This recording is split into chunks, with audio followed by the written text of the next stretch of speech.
I'm Colin Thompson of Four Season Tools. We're here at Riverroot Farm in Decorah, Iowa, and we're going to talk a little bit about pruning and trellising tomatoes.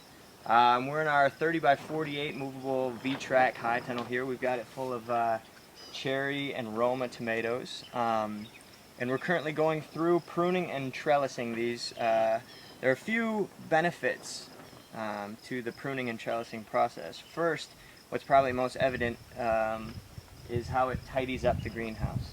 If you look at, say, this side of the greenhouse, where we haven't yet done any work, it's kind of a mess. The plants are flopping over, they're getting in the walkways.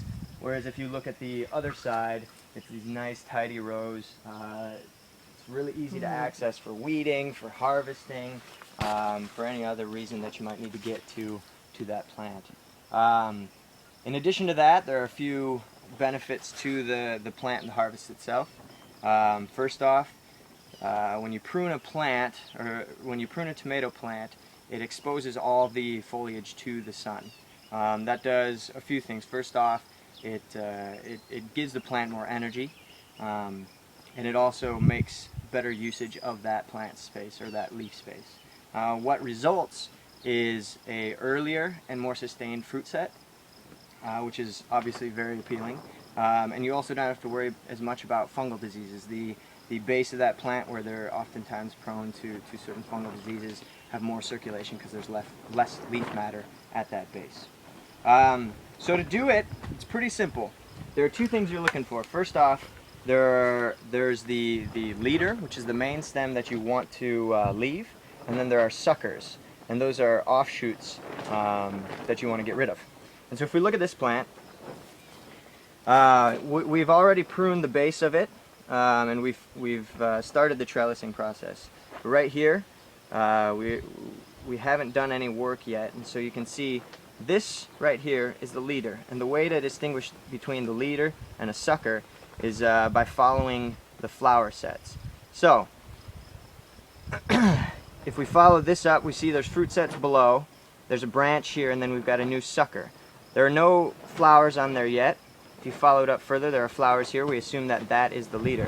Suckers usually form in a V where the, say, a branch or a leaf meets that main stem or leader. And so, like I said, all you want to do, cut that sucker out, discard it. Some that are this thin you can actually snap off with your fingers pretty easily. If they get a little thicker, you want to cut those just so you don't do any damage to the other parts of the stem.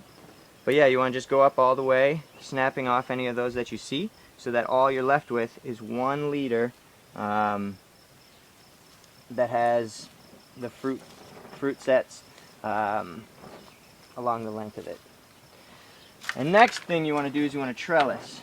We have these trellis cables running the length of the structure here. They're at our 8-foot trellis height, and then we have roller hooks that go along it.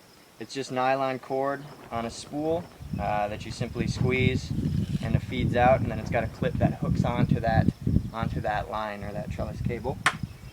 And so we feed it down, and we have these tomato clips.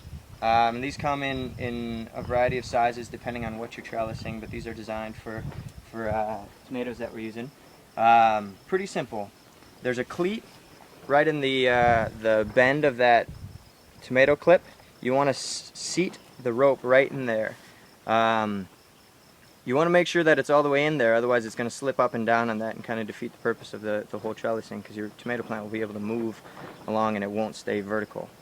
So the way you want to do it is you want to have the rope nice and taut at the base and all the way up along, and you just find a nice secure spot along that leader where it's going to be supported by, say, a branch or a flowering set, and you just clip it around there.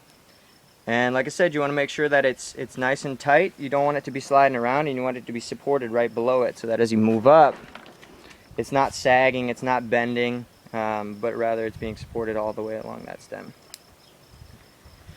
And so what you end up with, a nice, neat tomato plant that's easy to access. You have fruit all the way along the plant itself. You don't have to work through a big jumble of leaves and branches to get to those fruits. and you'll have a great harvest as a result. So give it a try.